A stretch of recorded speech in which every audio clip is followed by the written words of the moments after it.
Hello, peoples of the internet, and welcome to episode 5 of Rally Peru Time Trial, where today I have some premium cars, amongst which we have a V12 ETKS series, which I feel should be an interesting car to take round. We do need to have a go near the speedometer and turn ESC off.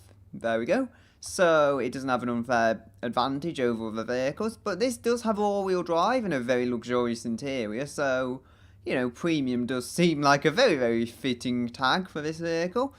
But anyway, I do need to adjust the speedometer and add the airspeed and stuff, so I'll return just in a moment. Okay, so now that's done, we can get going in 3, 2, 1, and a go. Oh, there we go. I've just realised I do have a manual transmission on this, just before I tested. It is claiming to be an automatic in the menu system when you first spawn this vehicle up, but there is a manual mode, which I do like quite a bit actually. There is one vehicle in this day which is an automatic and I don't believe has a manual mode, but the other two do, or they are manual. Either way, I don't want to give too much away, so let's get into the driving experience. This is a boat. That must be said. I've painted it red, which makes it have about 20 horsepower more and be a lot more sporting around the corners, as it would, you know. But it is still not a sports car. Oh, bobble bobble. It is still not a sports car as it bobbles over the bumps and, oh dear, I'm getting the tail out. It does like to slide, which is strange. I just find that with this particular variant of the S-Series, it loves to slide. I do believe it's all-wheel drive. There's a small chance it's rear-wheel drive and I haven't noticed, but yeah, these I always recall being better balanced vehicles, and this one is being better behaved than this one is being in most variants, but they are still huge and they are still heavy, and there's no way you can get around that really. So yeah, would I be travelling in comfort? Oddly, I would say not, because it's supposed to be a very, very high level of premium vehicle, but it appears to be trying too hard to be sporty while it's still very, very soft. And as you'll see, whoa, it's still getting bounced about. How did I not fly off the cliff there or completely annihilate the vehicle? I don't know, but I'll take what I can get, because here we have to. Oh dear. That's what I mean though. One bad bounce, that was all it took. Thankfully, I've not hit the ground, so I should be okay. I just need to move it back onto the course and resume. Also, I think what I did there, I racked just behind the rear wheel. If you look at that side, I think that side's slightly more bent, or it's at least lost the rear bumper. So that's where the damage was. That was surprisingly lucky, actually, I would say. Okay, so I made a bit of a stupid mistake with the audio, but hopefully I can get back in here and continue. The car is restored as it was, other than perhaps the front bumper being a bit loose, so I'm not sure that might have already been like that, to be entirely honest. Either way, the front bumper's a weak component. It would get knocked out over this course anyway, regardless of how I was driving. Unless I was really extremely careful, then maybe it would survive, but still. They are not the most solid parts of a vehicle by any means, so hopefully I can make it to the end, really, with the way this car is behaving. I did have some problems with record and the reset button being R on the keyboard. Thankfully I have a reset button on my controller, so I can just about get away with it, and I did manage to work out what was going on before it was too late, so yeah, it's not going to be unusable footage by any means as I slide through here. Go a bit wider than I'd like to, but it's sorting itself out. I'm amazed by how poor this suspension system is though. I'd expect a lot better from a modern vehicle. I mean, maybe it's just too soft for its own good, even over these kinds of bumps, but this isn't the horrible section of the course yet. I mean, maybe we'll get to a horrible section and it'll actually be really nice and composed, but I'm not holding out too much hope for that. I mean, we did fly off the course, and a small part of that at least was the vehicle bouncing, as opposed to just my driving being poor, as I pushed that too wide, but really I think I got away with it overall. This should climb the oil crisis no problem though. As I said, I think it's all-wheel drive, so that will help, along with the fact that it's not semi-slicks or something that won't grip too well off-road. I believe they are just standard road tyres, so they should be okay on this kind of gravelly stuff, if not designed for it. I feel something may be off with the alignment though. Hard to say what at the moment. Oh, as I go wide, almost hit a rock. Oh no, I'm not flying off a cliff this time, no! And there we go. I recovered that. Somehow I recovered that. And going a bit wide here again. Yeah, it's the oddest thing to drive. Maybe it's too big as opposed to other cars, but it just feels oddly unrefined. That's all I can really say about it. Here it isn't as bad as I might have expected, but I'm not sure if it's just because I'm going so fast over here compared to other vehicles which have far less power, and I shouldn't be going up that hill there. Sliding across the course, and it is surprisingly stable here. As I said, maybe it's too soft on the other section. Maybe it's working out for me now. Although I do suspect it's just the combination of power and this particular suspension setup, and I think it wants to veer to the left quite badly. ETK is not known for their strength, remember, so yeah. The I series actually was pretty good. I'll take that back. The ETK I series was very good, but not late ETKs. Where are we going? Oh, that does not look healthy. And I'm on the wrong camera angle. That does not look healthy at the front. I think because we've got one working wheel, I can try and get this round the course. I mean, surprisingly, it's not given up yet, but still, you know, just try and carry that extra bit of speed, and it can really hurt it overall. Oh dear, why can't I get in reverse? Oh dear, try and shift it into manual again, and there we go. Hopefully we can get back to the interior cam. The radiator I think is okay, which, again, surprising. Mind, this vehicle is not being nice to me at the moment in terms of handling. Yeah, I actually had to just climb that wall there. It's not turning. I'm telling it to, but it's not. I'm somehow getting it round these corners just by wall gliding, but it does not want to do it. The vehicle just is not made of tough stuff. I'm sorry to say it, but it looks like I'm not going to get a lap unless I get somehow very lucky, or if a wheel snaps back into place or something. It is not at home here at all.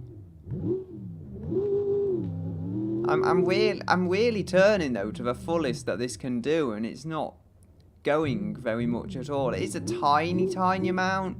Maybe it's that tiny amount that's just enough to get this round the corners. But there you'll see I was hanging off the road because it's unable to accept my inputs as they are. And even if it does make it, the time is really going to hurt from this. I'm unable to carry any really reasonable speed because I'm having to slow down here right down to get the corner at all. Oh dear. And again, if I try and carry any level of speed through there, it will hurt my car massively. Oh dear. Maybe it's cornering better now. Oh dear. I spoke too early. Yeah, it just really doesn't like it. And, well, there I've been stupid. Thankfully that was a very minor crash. I feared I might fly off the course when it came to that, but it didn't. Come on, what have I done? There's my front bumper.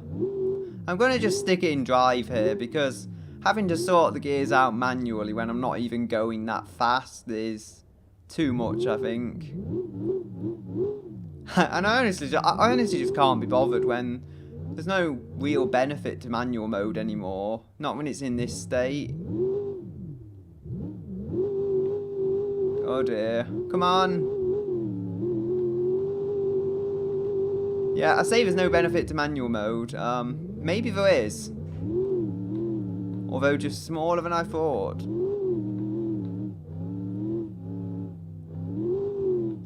It's so odd though, at times it does have some steering and then it feels like it has no steering at all. Like you see there, it just got a huge kick of power when it came to it.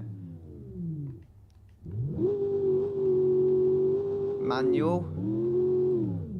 Oh dear, is something overheating? I saw a notification in the top left corner, I didn't get time to read it though.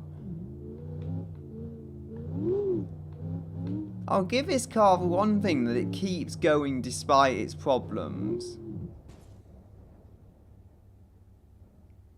And we're back on the road, okay. I think I might have lost my radiator, I think that might be what it was. Or will this make the oil crisis? I really don't know. Try and turn it on here. No. I'll keep trying. I'm going to have to call it here, I think, because it just can't go on. I mean, that wheel was my fault, I will admit, but it just won't turn anymore. And go on, be freewheel! Yeah, the car's just given up completely. It won't turn to save its life. It won't turn at all now, even. So, yeah. I'm leaving it here and moving on to the next vehicle. But first, do allies work? Ooh, some of them do. But anyway, moving on. Okay, so here we have the Ibishu Pessima 2.7 LX V6 Millennium Edition with the manual transmission. There we go, you'll see it's got a V6 badge on the rear. And I decided to use this as it's about as premium as you could get a Pessima, even if you don't technically call the Pessima a premium car and there's no rear seats, oh dear. I'm sure I had something similar as a glitch with a 200BX having no front seats, but hey, we have seats to sit in here, so it's better than nothing. And although it's not the most powerful engine in the world at about 170 horsepower, I believe it should be okay. So let's get going in 3, 2, 1, and a go. So there you go. You may hear it. It's got a growly old V6 sound. I do like it in many ways, this vehicle, and as you did see back there, it should have a little more ground clearance than the ETK at least. So yeah, it should put the bumps better.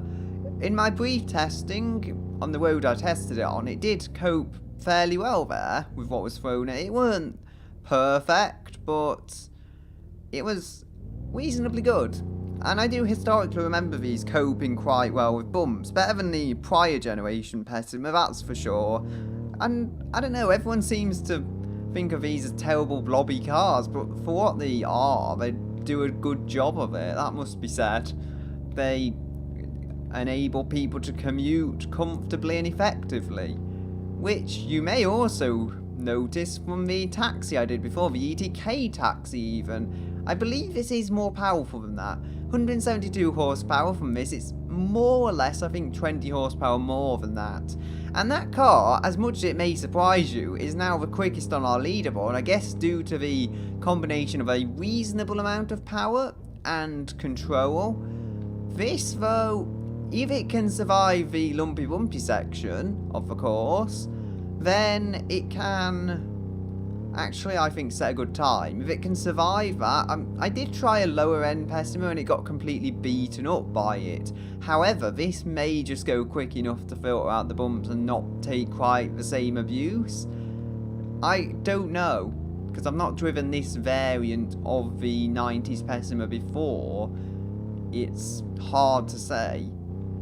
I am liking the handling. So it would handle better than the ETK because firstly that was really bouncy, and secondly that was a lot more powerful, so you expect this to handle better. But, you know, it feels like it's holding itself together. It's by no means the best Japan has made for handling, but it's good. As you'll see back there, it did handle the bumps. It didn't bounce like the ETK probably would. It just kind of floated over them. It wasn't quite floating, but it was reasonable, to say the least. Round here, again, this is front-wheel drive, remember, no all-wheel drive on this model. But, you know, as a factory kind of economy car, I say that, the V6 won't be that economical, but as a factory kind of standard vehicle, it won't be too bad. Got a brake into here. Power just went completely, but I did get slowed. The brakes on this feel reasonably effective. I'm not sure if they're completely standard brakes or if they are upgraded brakes, as this is, again, supposed to be a better version. I would imagine there's slightly sporty brake pads on this. That's the kind of thing I would do. I'd keep the standard brakes, but give it better braking pads to get it slowed. Since it's not a sports car as such, it's just got that extra kick of power. Now, I'm trying to think of things to say about it. I just like it. I mean, when I like a vehicle, I'm able to push it more, I'm able to carry more speed. This, so far, it doesn't feel like it's going to compete with the ETK because it feels slow. But then I recall actually driving the ETK felt slow. So maybe it's just a case of if your car feels slow, it's actually going quick. I'm not sure. I've not taken that many cars around yet. So I shouldn't know. I did throw it onto the edge of the course there. I really shouldn't have. That keeps catching me by surprise, and it really shouldn't, and I don't like how it's climbing here. It is making it, but it leaves me with concerns for the oil crisis, that's for sure. Although it was building speed, maybe I just got a terrible run into it. I'll have to take every care I can to make sure I can use the power up the oil crisis and to make sure I can climb it. Again, one of the extra features we get with this being a Millennium Edition is better wheels and possibly, hopefully even, better tyres. Now, I have no certainty of that at all, but if that is the case, it will definitely be useful here. The tyres are not track tyres, though. I noticed that immediately, but then so why should it need track tyres? It's a road car. I just hope they're grippier tyres on this kind of terrain than maybe a standard 120-ish horsepower Pessima would have. I don't know. I'm not an expert on this mod because I didn't make it. But let's hope it survives. You'll see here, it's getting shaken about a bit, but it's surprisingly refined. I'd say even more refined than the ETK, although I could be wrong there. I would say it's coping better than the ETK 800 series. Building up some speed. It is nice. It's properly nice over this terrain in a way I weren't expecting it to be. Gets shaken about here, but I did manage to get the preferable line that very few cars seem to be able to take through there. Although you can immediately see why this crunches up the front of front-wheel drive cars. All that weight on the front end and over this kind of aggressive terrain. Take it a bit slower through that jump there because I want it to survive, and yeah. If I don't abuse the car, I may be able to get it to last just a little longer, but this is not a nice part of the course to take front-wheel drives through. Second gear. Oh, I'm going wide, very wide, but I think I can recover it. It's just, from the interior, you don't really notice when the fronts get destroyed, that's the thing. But from the exterior, you really see it. And I have realised the left window cracked just a short while ago and smashed out. The windscreen is still intact though. Has that window gone? No, it looks like we've still got our left window and our left sunroof, at least at the front. Left sunroof? No, we've got a whole sunroof. It looks like we're through the kind of twisties. At least I hope we are. I pushed it a bit there, but then I slowed down and chickened out because I didn't want to wreck the vehicle. The ETK though, the ETK was not front wheel drive, so I didn't have to be too careful with that. But you know, when I say I'm being careful with this, I'm not really being any more careful with the ETK. It's just the ETK had so much power and then it didn't have the suspension to go with that power and with that weight, so it was ultimately going to fail. Yeah, I need to start saying the ETK. The S series and the 800 series, at least in the variant I chose, did feel a lot better. It's possible that the mod just still has some work to be done for the S series and that I've not noticed, and we are into more twisty, so we're not through those yet. Although I'm noticing we're through the darkest of the terrain, that's for sure. Normally the darker terrain I think is the wetter, and I think it's the really, really nasty stuff for suspension to deal with. This car is holding up well though. It feels like a Toyota Celica, almost, only significantly heavier and less powerful over this terrain. And the climbing ability does not fill me with hope, but then I think I said the same about the ETK 800 series, and that's topping our leaderboard now, so who knows for certain. All this has to do though, it has to do a Crown Victoria, and it has to make it once, because I'm guessing this lap isn't going to be particularly bad. Maybe not the best lap in the world, but it should make it. Oh dear. I should have slowed down a bit before then, but I didn't. Speed is weird. It's thrilling, yet it's going to destroy your car and possibly crash you into a mountain edge. Oh, no. I tried to slow down and then that just popped out of nowhere. Hi, I'm at Donut Menu, here to annoy you. And I don't want to be annoyed, Mr. Donut Menu. Ooh, I'm leaving in second gear up to the oil crisis as we come up to it here. I think that's a good gear to be in. And I really pushed it onto its side there. Come on, you can do it, Pessima. Oh, it's climbing it without any wheel problems. It's losing speed, but then so does anything. Have I lost some alignment? It does feel a bit like it's veering to the right. Not like completely broken axle veering to the right, though. Oh dear. Maybe that'll steady it out, because it was a similar impact to what made it veer to the right. Yeah, I think I fixed it. Into the water. Surprisingly good through there, actually. Still wants to veer to the right just a bit. Not much at all, though, anymore. Yeah, this is a interesting car. It must be said. It's not the first front-wheel drive to make it, but I think it may just be the quickest.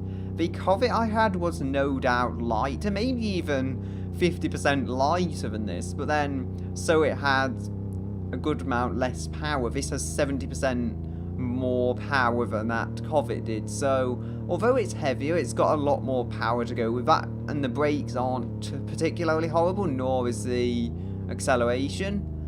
So, you know, it gets around, even if a Covet feels nicer as a rally car. Something is wrong with the front here. I can just tell now, though. I can tell in some way it's been a bit heavily abused, but it has made it up the oil crisis, and I think it could make it again despite the damage. Maybe I'll get to the end of my run and I'll find this car is immaculate. Who knows for certain, as I really throw out these corners. Yeah, it's a very smooth engine, I'll give it that. It's not aggressive. Maybe that's what you want in this kind of vehicle, but maybe you want an aggressive engine when you're trying to rally, because you want a good turn of direction. This is never going to be the best rally car in the world. It's front-wheel drive, so it's always going to be beaten by crazy fast all-wheel drive rally cars, but it is holding together well. And I feel for what this vehicle is, i.e. something not designed to be taken around a track or to be rallied quite aggressively, it's not holding up too badly, and I really didn't take that corner too carefully, but I did make it round. It's strange how that left window's gone. I would look back, but I can't really, because I'll crash, and I don't want to give this car's time a complete ruination. Now, trying to build speed. Second gear is a happy zone for this car now. It seems to like being there. I'm able to keep it in the higher revs where it's making the power for the most part, and it just a lot of the time is at those kinds of speeds. Third gear now, and 80-ish miles per hour. Carrying incredible speed, but it still feels quite stable actually, believe it or not. Shedding some speed with all the bumps around here. Slight downhill, that should help. I seem to be struggling to get it above 80 though, even though it is quite stable. Across the line. There we go. And on to our next one. A very, very solid performance, actually. I'll admit, more solid than I'd really expected from it. This is, I'd say, a bit of a surprise, because I did expect it to be good. I didn't know how good it was going to be. I still don't know how quick it's gotten, but I'm pretty sure at the end of all of this, it will not be too bad a time.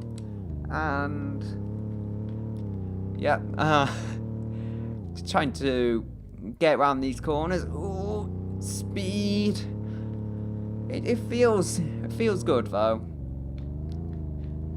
As I say, I think I said a long time ago, it's not the best Japan has made, but it's not bad. And I'm pretty sure this is going to be in the top half of the leaderboard at least due to just the way it's able to utilise the power so effectively. I feel actually this could probably take a turbocharger, or even 2 turbochargers being a V6, and maybe about 250 horsepower, like there is actually a mod for, and it could be a monster. I'm feeling that, because it's not gonna be a crazy rally car. I feel if we're talking all-wheel drive cars, the old Pessima will beat it, but this could, with the right power and brake upgrades, be a true monster of a front-wheel drive rally car. Then I guess there's the suspension. There's only going to be so much the suspension can deal with, so if I abuse it too much, it will just give up. And there we go, hitting the 170s now for power, just about. Ooh. Brake into here, and I didn't fly off the course somehow. I really felt like it was going to fly off there with my attention diverted to how much power I was making. The V6 roaring away in front. And yeah, it's still good over the bumps, even if it has been somewhat broken by the lumpy bumpy section. And nothing really to go on about. I did say it was veering to the right. Now, maybe it's veering slightly to the left. If it is veering in either direction, it's not too major. I can tell both wheels are still turning. And as in left and right turning, not as in going round. I can only imagine how abused the actual wheels themselves are. If we remember the Crown Victoria, that had massively dinted up wheels, and that didn't even manage to get up the oil crisis a second time. Now, the wheels probably being a part of that, to be honest, but I think this will, even if it has damaged wheels, get up the oil crisis once again. Now, the tyres are fairly low profile, but it holds together. They're not really low profile, but they're lower profile than perhaps a very old car, perhaps a Burnside. So the Burnside would cope better with the bumps, you would expect, because it's got loads of suspension travel and it's got high profile tyres and a good strong front engine rear drive line. But this is, for what it is, a very impressive machine. I would have expected a good car. I wasn't sure if it would get to the end, but now I am sure it would get to the end. And I completely threw that away. Rear windows. That one is okay. Got a chance to just check it there. So interesting in that. Left window, maybe the only one I've broke. Yeah. Everything's fine. I didn't fly off the course. That's why you need to be careful though. I was just driving right to my doom because I was looking behind me. Oh dear. But I did manage to get back onto a course because I realised soon enough what the problem was. And how are the brakes so hot? The brakes are in the green, yet they're in 300 degrees. 300 plus degrees. Oh dear. Maybe that's safe temperatures for brakes. I don't know, but I feel like they've added a 0 on or something. Or not, or added another number onto the end.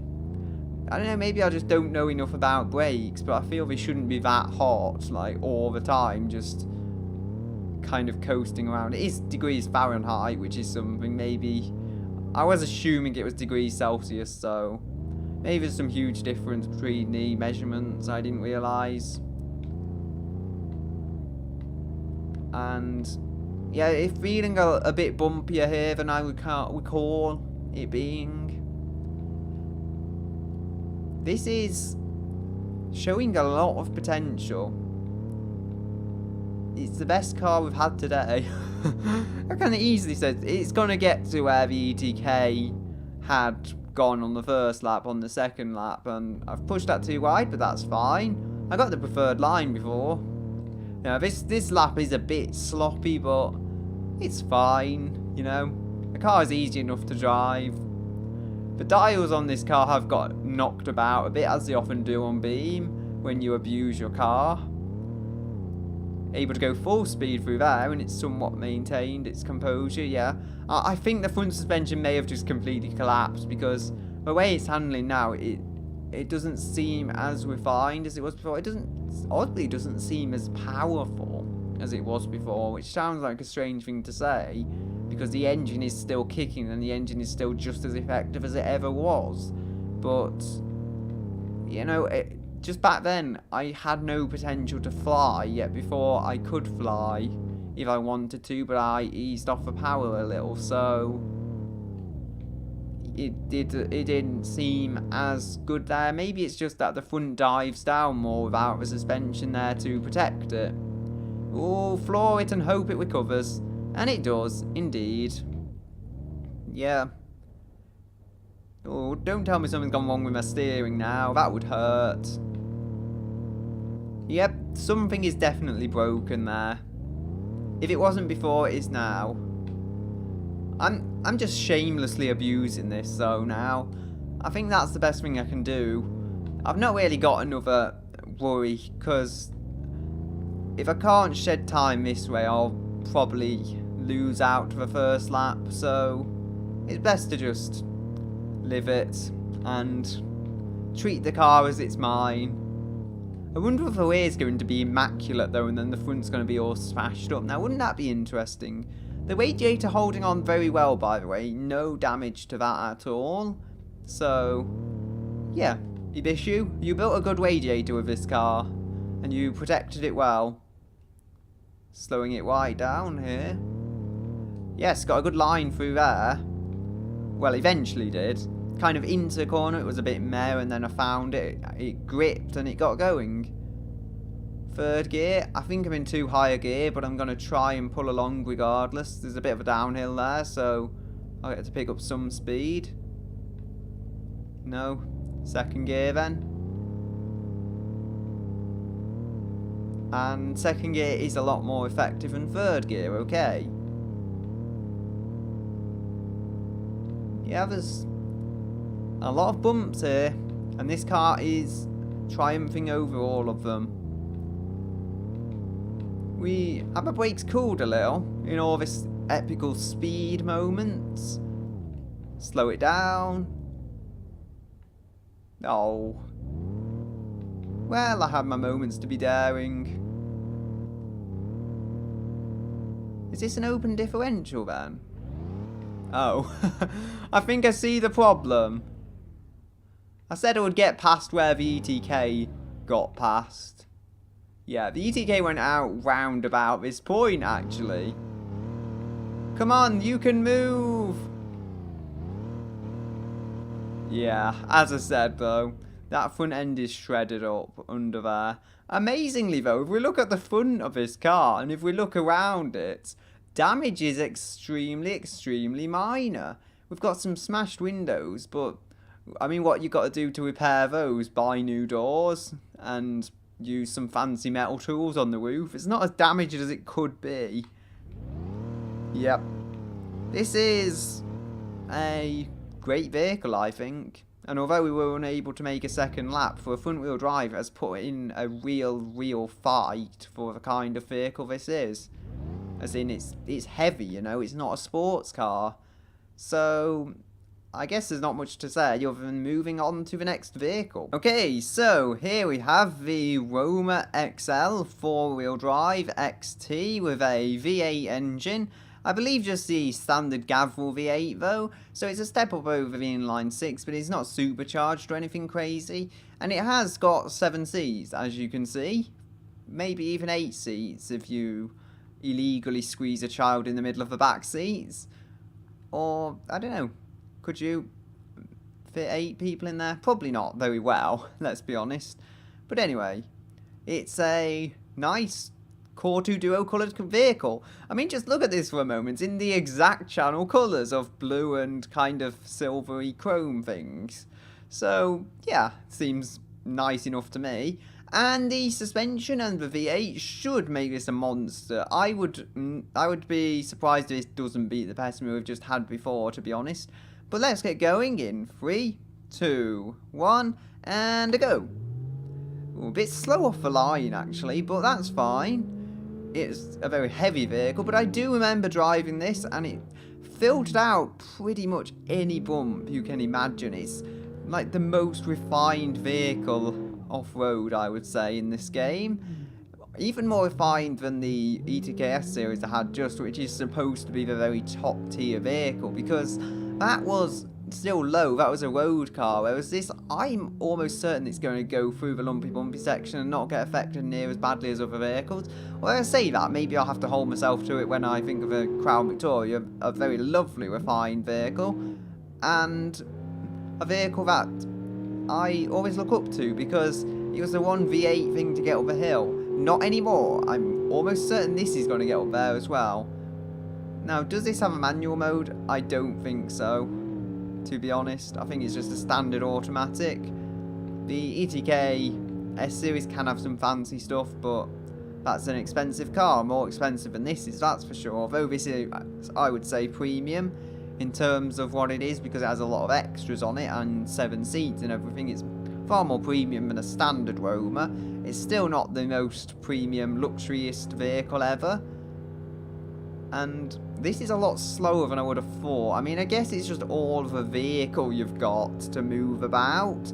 But this is coming from the Pessima, admittedly. A car which had maybe 52, I think, horsepower less than this.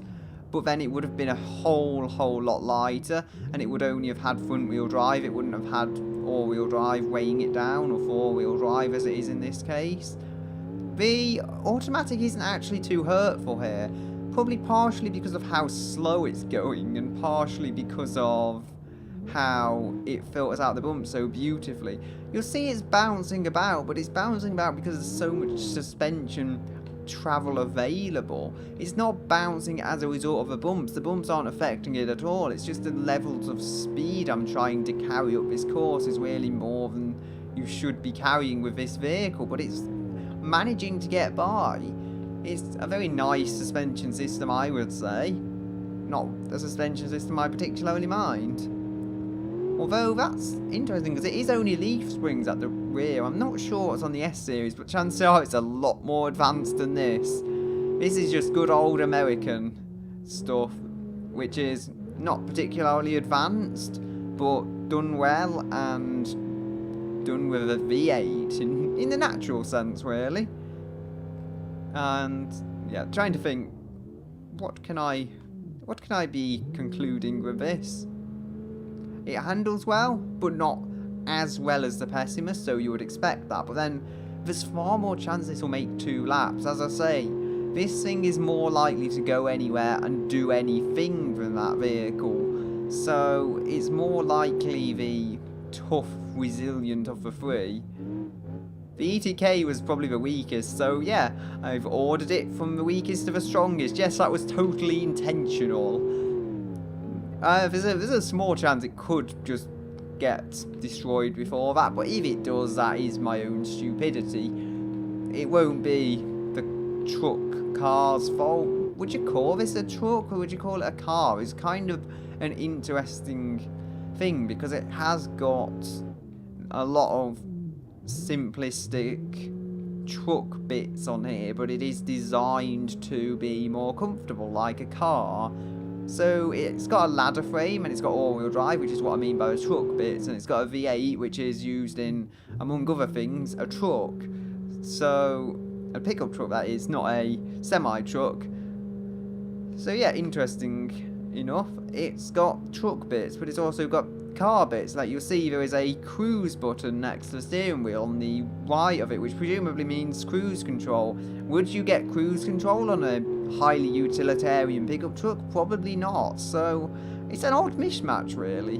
When you consider what most companies would do, they would probably get they'll probably just get a unitary chassis and design stuff for it. But I guess what the Americans do with these things is we use a lot of the same parts to save money, and they can give you presumably a better vehicle for your money, because a lot of the development cost is cut out because it's shared with another vehicle. It's not something I mind, it's just something that I think is interesting to talk about when we come across these vehicles. This is not a hardcore off-road version though, so yeah, we may still get the wheels damaged a bit over these bumps, but that is probably going to be the extent of the damage, let's be honest. It did climb that hill back there just fine, but the speed concerns me, but the speed always concerns me. If a Pessima would make it up, I'd think this would, because yeah, it's got reasonably refined suspension and a decent amount of power and torque, same as that vehicle did, but we have all-wheel drive in this case, so that should help compensate for all the extra weight. At least I'm hoping. I'm not certain of this, but I did drive it up some fairly steep hills and it had no problem with them. Oh, that was a bit of a hit. So yeah, I think the oil crisis will be no problem. How much speed I'm carrying, I don't know, but I don't really need to focus. I can just talk and talk, because the vehicle is doing all the work for me. It's taking all the abuse, and it just doesn't have anything to say back. It's saying, hey, let me do it, you don't have to worry. Which is where things normally give me very, very rotten luck. So when you have these things just being so nice and easy, well, that's something worth talking about. Oh, that was a bit of a odd angle to take that at. It is top heavy.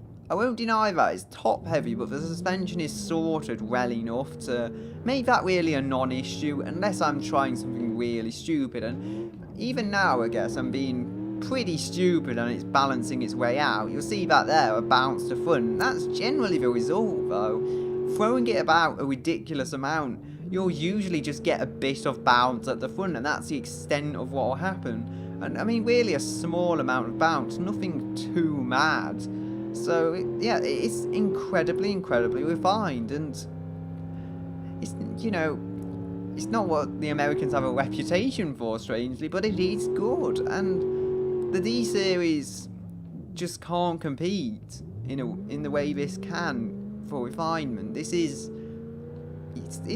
kind of a refined D series, but it's more than that. It feels like it's an entire generation ahead of it. Maybe it is, but it feels much more refined, much more sophisticated in what it is. And yeah, it drives in a far more sophisticated manner than a D series. Not that there's anything wrong with a D series. A D series is, as I say, a utilitarian vehicle, so it has its utilitarian purposes, and they are genuinely different from the purposes of a vehicle like this, which is more comfort and it's more just overall enjoyability of driving it than getting a job done. Downhill we go. Oh, 76 airspeed I saw, and I've got to brake before something horrible goes wrong. I really feared I was flying into a mountain there. The brakes did just get me, but the brakes, I'd say they're probably as good as the Pessima, but they don't feel as good because of all the weight that's on this car. So that is slightly annoying, but as I say, it takes abuse. And even when I'm not treating this the best, you know, it's always going to come back to me. It's not gonna It's not going to go and say it's going to run off and find a new driver who's nicer to it than me. And ooh, it did struggle there. Got it down to 17 miles per hour at worst, but it did climb, and no major problems, just all that weight catching up with it on the oil crisis. Maybe it wouldn't climb it if I tried to go really slowly, maybe it would, but I'm not going to try that anyway. I'm just going to go at fairly high speed over the oil crisis, or up the oil crisis, so that'll be fine, all in all. There's a floating rock on the left, just floating above the water. No, I'm not going in. And here is an interesting section. This corner here, or a corner somewhere around here, yeah, this one here specifically, that is normally dreadful, yeah. I can feel the struggle for grip, but this does get over it and it keeps going, as you would expect. You know, it's probably one of the more isolated drives, so I think that's what you want, honestly. Having driven a few various vehicles here, as it gets through the water, probably better than most vehicles, but having driven a few vehicles here, it's better to have an isolated vehicle than to have a extremely responsive kind of feel the road kind of vehicle, because that is how you get the speed, though. You use the refinement of the suspension to kind of filter out the bumps and carry the best speed over said bumps. I'm not sure how quick I'm going. I feel slow, but I remember the Pessimid as well. I said feels slow. I remember I said the ETK 800 series feels slow. They feel slow, but because they have good suspension and they have good ability to deal with the bumps, they, I suspect, will be quicker than that. The ETK 800 I know is quicker than I expected it to be, and I suspect the same is true with these two. The Crown Victoria as well, that was fairly soft, and although the time was not class leading, it's definitely not the slowest thing on the leaderboard as a result of its refinement and its ability to just take everything in its stride. You know, it just puts up with it, and that had an automatic transmission which was holding it back, so with a manual that could go even quicker. The automatic on this, by the way, is really impressing me. I've not had to mention it yet, which is definitely a good thing. I did mention it, I think, a while ago, but I've not had to mention it because I've not really had it occur to me. It just does the job for me.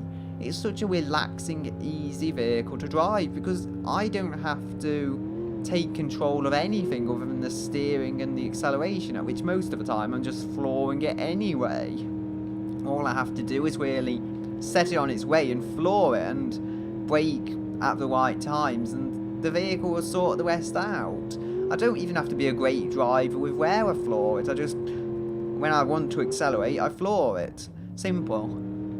Has driving a car ever been easier? And there we go, across the line. I brake into here. Maybe I broke a bit late, but that felt just about right for that corner as I skate a bit wide. I'll brake here early and try and cut to the inside. That was probably not a good idea, but at the same time, I could have made a worse donut of that corner. Yeah, I don't know why donut. Donut just came to my head. I'm trying to accelerate here.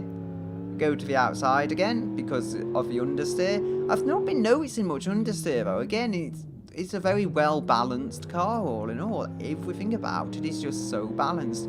The only thing I feel this could have is a supercharger and slightly better brake pads. They're the only things it would need to be really the perfect vehicle to tackle this course, I think. Because if you have too much power, it can hurt the car. That may have been what happened with the ETK S-Series. That was a very powerful vehicle. Maybe it was just so much power that the vehicle really couldn't know what to do with it. The vehicle didn't know where to put that power, and it just ultimately ended up on the wrong wheel at the wrong time, causing the wrong problems. Whereas this is getting by. I'd say probably below the optimal power. We will see it as more vehicles take to the course. We'll see which ones are truly the best and which ones are maybe too powerful, which ones aren't powerful enough. So, yeah, all in all, I don't think this car is going to put up too bad a performance. I could even upgrade it myself, just to see how it would do with the upgrades, I said. Yeah, that was my fault. I will admit. I was being completely stupid there. And is that my mirror? My mirror's flown off. Yeah, an odd time for that to happen. But yeah, that is evidence. Look how tough this thing is. The only damage is a mirror from when I got it onto its side and maybe some door damage. That's it. So yeah, I'm going to reset this and I will return. Minor recording problems aside, we continue. I may have damaged the bumper slightly. Oh well, not the end of the world. First world problems indeed. And on we go. So yeah, I throw it off the course. And again, admit that was entirely my fault for trying to push the vehicle really hard when I shouldn't have on such a tight winding stage. It's just such a nice vehicle though, you know. It didn't get vicious at me, it just had too much thrown at it. It was tipped onto its side, so naturally it slid off the course. That wasn't the rear end snapping at me though, that was just the vehicle had physics acting against it. Alright, I've said enough praise for it now. I think I can keep going on with the lap. I probably won't say any quicker than the first lap though. Now I've slid off. I don't know. I'll have to try really pushing this into corners and see if I can. The clip length for the entire clip was 16 minutes though, so it's up in the air really what it did. I wouldn't guess that's too quick, but I don't know for certain, because that did include some of the second lap. So yeah, the clip is recording again now though, so we can keep going. The fragmented video may be a slight nightmare to edit, but hey, better to have the clips than to not have the clips. Can break into here. I actually broke at the right time for that corner, although it doesn't have the power to do a cool power slide like I thought it did. The engine temperature, there's actually a cool and hot engine temperature thing in the middle, which I think is pretty neat. Just noticed that. Cold and hot. And we've got full fuel apparently. This is very fuel efficient, that's for sure. Either that or it's kind of infinite fuel mode in Beam or something. I know, I just reset it, that's fine then. The brakes were also cool, there's not much I can do about that. I try and save the vehicles as I can. I could try and always dig it out of the water and stuff, but I just know from experience that would never work so well as you might expect. And even the car there, it protected me. If that was certain other cars, they would have flown off the side of a course back there. But this Roma, it just looked after me. It kept me on the road and it kept me going where I wanted to go. So although it can't always save you, it does work with you so much of the time. I just really like this thing. It is actually as if someone built a vehicle for me. It's that much to my taste. And it's in the white colours as well from standard. I mean, it couldn't be more perfect. So I think this is the horrible section now. It's harder to tell in this vehicle. I'll disclose that now. It's harder to tell because of how it is. Yeah, I just think of how lonely that left mirror is now. I don't know why, my mind is being funny, but I'm just thinking how lonely that mirror must be. And oh dear, was it veering to the right there? No, I think it was just the mud pushing me and how the car found traction and everything. But one thing I'm not sure would help it, but this locking differentials will mean the power would go to a wheel all the time, and it would perhaps be predictable, but I don't know. I think I'll prefer the differentials. It's got to be honest. I'm actually pretty sure, if I remember correctly, it did have one locking differential, but it doesn't have that anymore. So yeah, that's a little strange why it would lose that, but I don't know. Maybe it was just an update to Beam did it. As we slow down, I can't think of much to say. As far as the flaws go, there really aren't many of them. I guess it could have a more interesting engine sound. That's the only real thing. If it had a more interesting engine sound, that would have made it. Because it does sound a bit generic. Oh dear. Back onto your wheels, yes! So now the mirror can join its friend on this rally stage forevermore. How didn't that smash my left window though? That's what I want to know. As I go very wide. Whoa, yeah, this is me now. Oh, yeah, don't blame yourself. It's not your fault. Wait, where's the car? Am I seeing this correctly? So if I go to Shift C.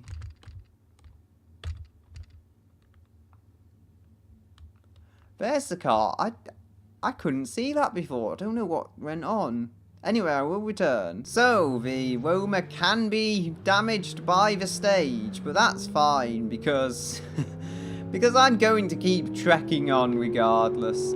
This poor vehicle will never get a chance to give up. Yeah, now I have abused it though.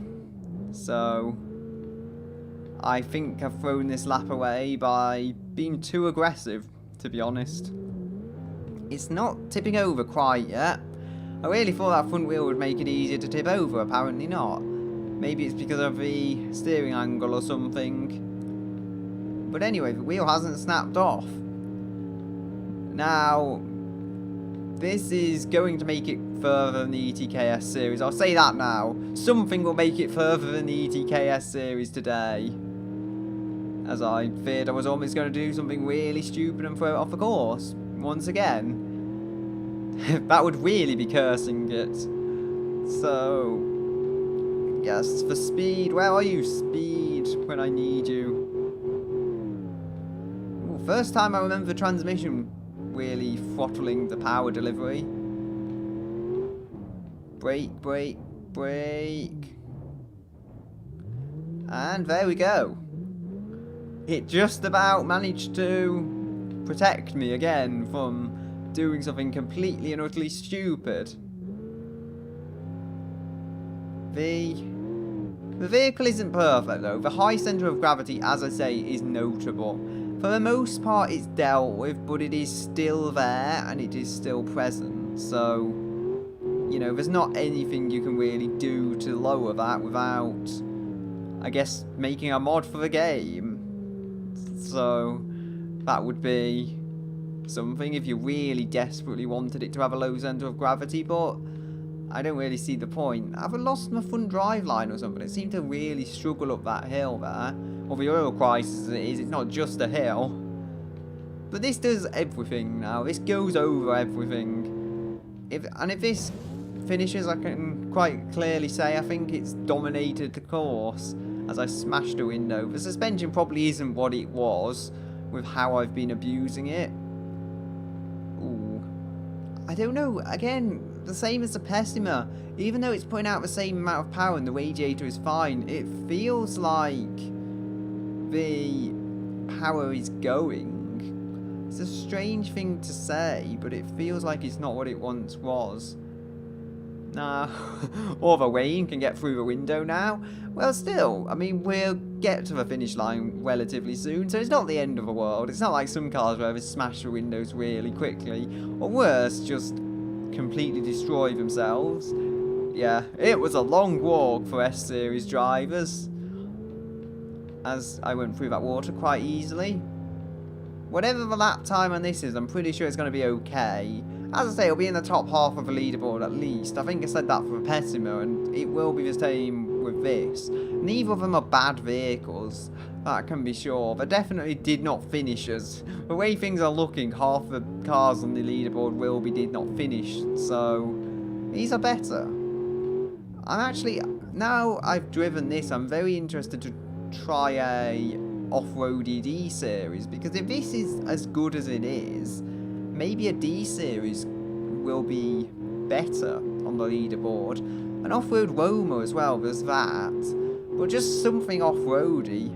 The Hopper as well, I tried that in its base trim and that actually made it up the oil crisis, so that is a pretty good vehicle in how it climbs. So if I tried the higher end version, the Hopper's interesting though, because the highest end version only has 160 horsepower, but it feels like more. If that feels more powerful than it is, like more powerful than the Pessimo I had before this, even though it's actually a less powerful vehicle.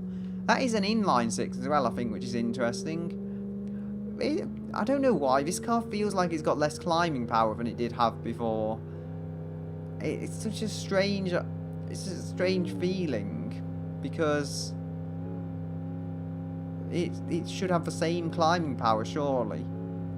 It could just be that front wheel messing with it, or it could be the suspension stopping a wheel getting power down or something. It's hard to say.